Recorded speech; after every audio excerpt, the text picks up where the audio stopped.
안녕하세요. 역사를 사랑하는 박사입니다. 오늘은 원나라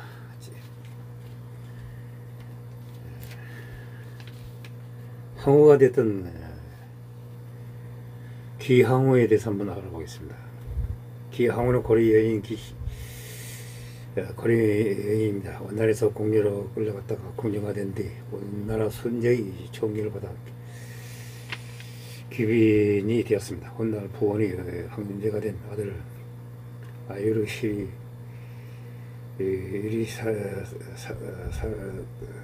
시리다를 낳은 다음 간난 신고 끝에 제1항우가 되었습니다. 기시 황제들은 이런 기항우의 후원을 받아 권세를 누렸으며 고려의 독립성을 주장하는 입성 책동을 벌이는 등 국정을 농단하다 국민에게 제거되었습니다.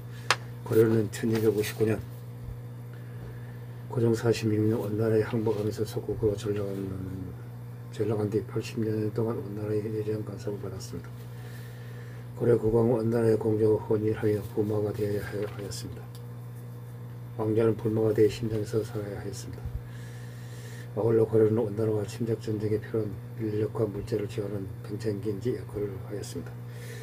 수시로 한강과 공녀를 바쳤습니다. 이런 비참한 시기에 공녀로 끌려간 기항우는 원나라 궁지에서 신조로 일하다가 순제의 청약을 받았습니다. 항우의 지위까지 올랐습니다. 원사 수비 일전에는 순제의 항우 신명이 기록되어 있습니다.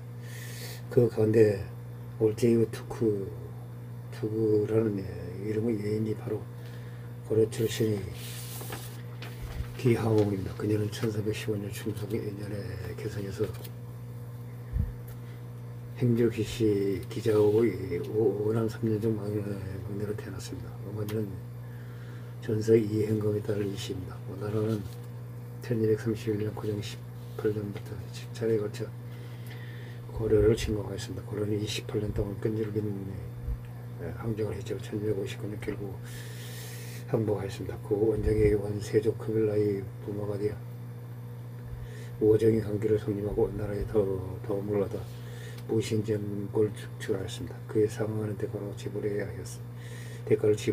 하였습니다. 그때부터 원나라는 부모국이 된 고려의 내정을 간섭하면서 자국의 정벌 전쟁에 소요되는 각종 물자와 함께 공려를 요구하였습니다. 1274년 원정 15년 원나라는 기획사는 남성의 군사들을 혼인시킨다는 명목으로 고려에 공녀 140명을 번호하고 하였습니다. 그리고 그러자 고려에서는 가부 처녀 추고 별감을 만드는 다음 전국에서 가부의 처녀들을 모집하였습니다. 이에 놀란 백성들은 딸을 뺏기지 않으라고 조언을 시키거나 일자들을 감췄습니다. 그러자 충렬왕은 전국에 금은령 내리고 신분에 관계없이 공녀를 선발해 원나라에 보냈습니다. 그 때문에 고려 사회가 들썩였습니다. 유학자 이국은 1335년 충렬왕 포기 4년에 공녀 반대 상소문을 올려 그 폐단을 호소하였습니다. 공녀를 뽑히며 부모 친척들이 모여 밤낮으로 울었습니다. 공녀가 가는 날 옷자락을 부여잡고 끌다가 난간이나 길에 엎어집니다. 우물을 짓다가 너무 비통하여 우물에 bom을 던져 죽거나 스스로 목을 매어 죽는 자도 있었습니다. 원나라는 고려 공녀뿐만 아니라 항관들도 요구했습니다. 원래 원나라의 민족 분류에 따르면 고려인은 몽고족 생목인에 이어 3등급으로 구분되어 있었습니다. 하지만 은사조는 고려인들의 학문과 경륜을 높이 평가하고 그들을 제국 경영에 적극하려고 하였습니다. 당시 고려 여인들은 미모와 품격이 뛰어났으므로 원나라의 항족과 대신들은 공녀로 데려온 고려 여인을 아내나 첩으로 삼는 일이 많았습니다. 일례로 김신미 딸 달마실리 이는 원나라 임종의 후궁이 되어 1338년 충성 15년 항우로 책봉되기도 하였습니다. 이런 분위기 속에서 양강도 행주의 사족 출신의 총부 정육품직 살랑을 지는 기자의 막내딸 기씨는 공료로 선발되어 원나라에 끌려갔습니다. 1333년 고려의 한건 고영보의 조선으로 궁지에 들어간 그녀는 원나라 황제 선제의 눈에 띄면서 운명이 바뀝니다. 손녀는 과거 어머니가 북방으로 순녀가둔 명정과 관계해 원고 초원에서 태어났습니다. 한때 황실 내부의 권력 다툼에서 패하여 고려 땅 태천도에서 1년 6개월 동안 유배 생활을 한 적이 있었습니다. 그처럼 성장 과정에서 심한 고초를 겪은 탓에 선분명히 내성적에 했던 그런 차 시중을 돌던 아름다운 기색에 호감을 느꼈습니다. 영국사에는 그녀의 영태를 이렇게 묘사하였습니다. 기하오는 은행나무빛 얼굴에 복숭아 같은 두 볼, 어딜까지처럼 가냘픈 허리로 공중을 하늘하늘 걸었다. 손재가 차는 기시를 늘 곁에 두며 정해하였다. 질투를 내기지 못한 제1나무 타나시리는 그에게 매질을 일성한다. 심지어 인도로 지지까지 하였다. 그녀는 사랑의 문력을 옹지하였던 엘테물의 여달이었다. 막강한 가문의 권세를 배경으로 매우 오만하였다고 한다. 명나라 저 권영의 야사집에서는 타나시리가 권신에 따르는 점을 본내며 어린 황제를 가벼이 여겼다고 기록되었다. 영밀했던 계시는 그녀의 투기를 참고 경력대를 기다렸다. 결국 타나시리는 1435년에 엘테물의 일족을 멸문시키는 승상 메르키트의 반에 기획한 순재 여역사건에 연루되어 기양 가든 독살을 당하였다. 이때 순재는 기시를 황으로 책봉하라고 했지만 바야니 부족이 전통을 내세워 강력히 반대했다. 징기스칸 시절부터 황후는 옹가리트 가문 출신에서 뽑아야 한다는 원칙이 있었다. 손재는 하는 수 없이 바야의 딸인 바야오투쿠를 제1항으로 맞아들였다. 정변의 실권을 장악한 바야는 직함만 해도 무려 246자에 이를 만큼 탄력스럽다. 서슬퍼런 바얀 부녀의 눈치를 보며 기회를 엿보던 계시는 1439년 황제 아유리시리다를 나오면서 맥전의 발판을 마련했다. 타관함이 인마의 영면함까지 갖추었던 그녀는 2년 뒤인 1340년 2월 자승장 독토를 이용하여 바야를 조정해서 축출하는 데 성공한다. 바야의 제목은 공정을 농단하는 등 재력을 일삼고 황제의 용어도 없이 함족을 지켰다는 것이었다. 황제의 생물로서 입지가 대폭 강화된 기치는 태양태후가 걸려던 휘정을 접수한 다음 그 지역을 바탕으로 유럽 대신들을 포섭하였다. 그로 인해 원나라 조정에서는 자정원당이라는 강력한 정치 세력이 생겼다. 이후 대신들은 손재에게 기치를 항으로 봉하라고 제초했다. 국산의 사라방까지 동지하고 나서자 손재는 그의 사울 기시를 제2의 항으로 책봉하였다. 그때부터 기항으로 홍성원에 거주하면서 희종을 자정으로 개칭하고 엄청난 자금력을 이용해 제1항으로 무력화시키고 권력의 실권을 장악하였다. 이어서 고려 유명 고려인 유학생들을 요직에 배치하여 진시라고 하려고 했다. 기하항과 득세하면서 고려의 친정 행주기시 가문의 지위도 급선승하였다. 당시 고려는 중상사고 음행과 방타고 일삼던 청해학이 포기한 상황이었다. 손재는 고려인 황남 고영보와 박보라를 고려에 보내 이미 사망한 기항의 부친 기자호를 영안왕으로 추정하고 살아있던 모친 이씨를 영안왕 대부인에 책봉하였다. 조부 기홍령을 인왕으로 추정하였다. 기항의 근업한 기처럼 덕선부원군, 기훈, 대강군에 봉하는 등 형제들 역시 모두 고관으로 임명하였다. 바위로 권력기반이 공개해진 기왕은 순재가 지킬 때부터 의계적으로 내정돼 있던 황제의 사촌 동생 엘테구스와 그의 어머니 오타시리를 살해한다고 한강 박파라를 외양하여 손재기 아들 아이르 시리드를 황태자로 책봉하도록 하였다.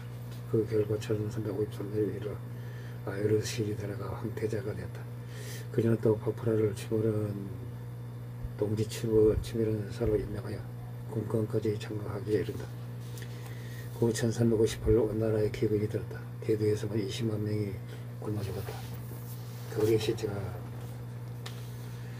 나등거를 비참한 광경이 벌어졌다. 이때 기하원은 자정원의 자금을 풀어 대규모 구고사법을 벌이고 시체들을 경도 10문 밖에 묻어줬다. 그로 인해 기하원은 민심까지 끌어안으면서 황제의 버금가는 권력을 고부하였다. 당시 기하원은 자정원에서 일하는 고려인 한관들을 우대하였다. 박바라에게 이쁨직인 영국 대입을 제수하기까지 하였다. 얼마 후 기하원의 초정을 받은 자정원 왕의 신료들은 순제에게 양해를 요구했다. 순제의 반발로 시도는 무산됐다. 논란의 와중에 순제의 편에 섰던 인물들은 대부분 조선에서 쫓겨났다.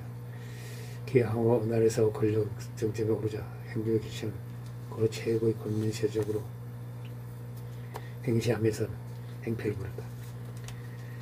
큰오빠 기철은 친오빠 신료들과 함께 사자의 입성 책동을 주도하였다. 심리향을 대시키는 등 전행을 일삼았다. 또 백성들이 토지를 함부로 빼앗고 권력들을 제멸하도록 임명하였으며 법령조차 무시하였다. 기시 일당은 국왕조차 우습게 여겼다. 어느 날 국민왕이 말말을 나란히 하며 말을 걸고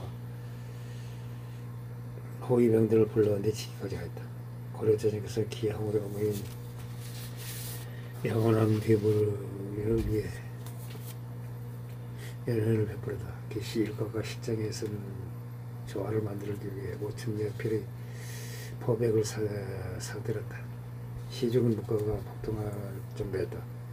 평소에 그들의 행포는 미래까지처럼 내게던 공명은 홍건적인 난이로 인나라의 원나라의 영향력이 약해진 틈을 노렸다. 1356년 4월 기철 일족을 비롯하여 공겸 노정 등 718 일거에 제거해버렸다. 졸제 신장이 멀먼 시야를 당하자 복수의 기회를 노렸던 기하원은 도처에 황건적의 침공으로 고리의 국시가 약화되자 1363년 선제를 설득하여 공민왕을 폐위하고 충상의 셋째 아들 덕궁을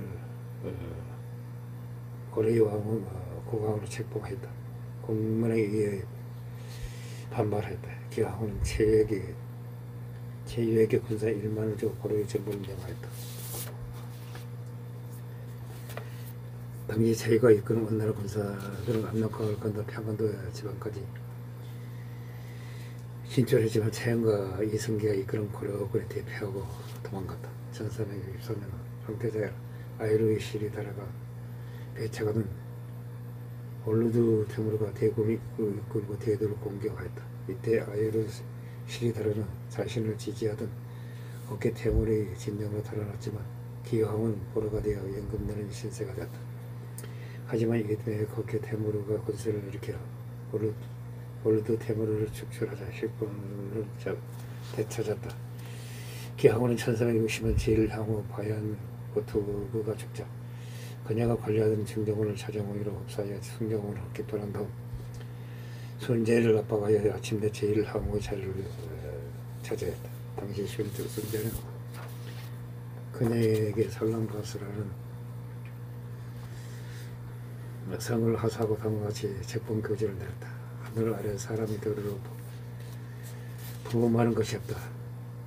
항원의 천하의 어머니로서 나라를 다스리는 황제를 내조하는 것이 또한 고호의 도리다. 이제 그만 솔롱고시는 천하의 어머니로서 공경스럽고 금검철량하는 행동으로 천하를 이끌고 황가를 빛냈으니 이제 옥초옥보를 내려 황으로 삼는다.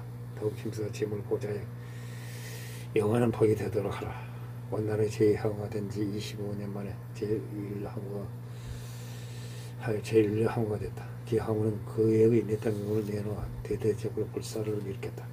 고려의 애인 권씨를 황태자비로 맞아들이는 등 다양한 방식으로 끌려 기반을 다졌다. 원사 호비 혈전에 따르면 기항우와 역사서를 기항우는 역사서와 효경을 주로 읽었다고 한다. 역대의 항우들이 좋은 덕행에 대해 공부하였으며 전국 각지에 올라온 진상 분중에 징계한 것이 있으면 반드시 먼저 태마에 제사 지낸 데 묻었다고 한다. 그러나 기항우의 영화는 길지 않았다. 남쪽 지방에서 한적들이 일으킨 황건적인 난이 조문을 휩쓸면서 원나라를 압박했다. 1368년 반란군을 통하여 명나라를 세운 원장은 25명의 대군을 이끌고 북진하였다. 오랜 내부로 세약해진 원나라 황씨는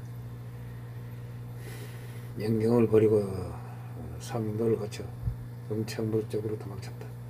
음창물은 내몽골 자치구에 있는 탈호수 부근이라고 한다. 이후 기항우의 행적은 잘하지 않는다.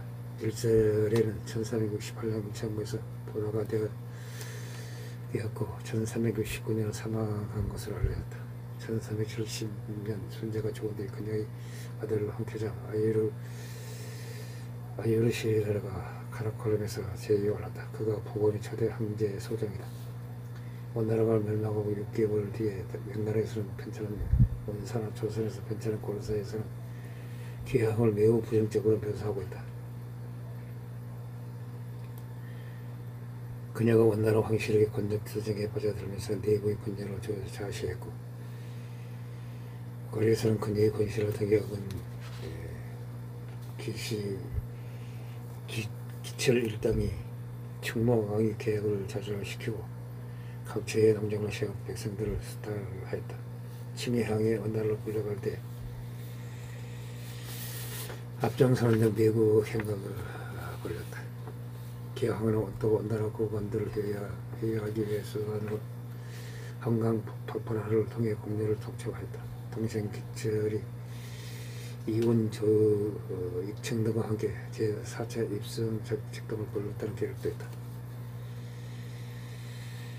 고려양 즉 몽골에 전해진 고려 풍습 당시 수많은 한강 궁녀들이 끌려간 탓에 저절로 퍼졌을 뿐 기항의 양은 극히 미미했다고 평가되고 있다. 원나라의 지배를 받았던 고려 후기에 기항은 비천한 궁녀로 끌려가 세계 최강대군 항우가 됐던 지전적 인물이다. 하지만 그녀가 모국의 독립성을 부정하는 친한 세력의 벽으로 작용하면서 고려는 국치를 상실한 이까지 올렸다. 현재 우리나라의 경기도 연천군 상류에는 기항의 묘로 알려진 고분이 있다.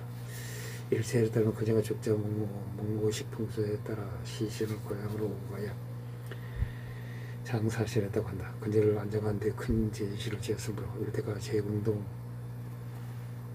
혹은 쟁골로 불렸다. 1656년 회오정 7년 이영원이 편찬한 동국 여지지 연천제에는 다음과 같은 기록이 있다. 석전에 따르면 연천현 동북쪽 시골에 원나라 선제가 기집 기항의 묘가 있고 성물이 있으나 지금은 밭을 갈고 서로 기르는 곳이 되었다.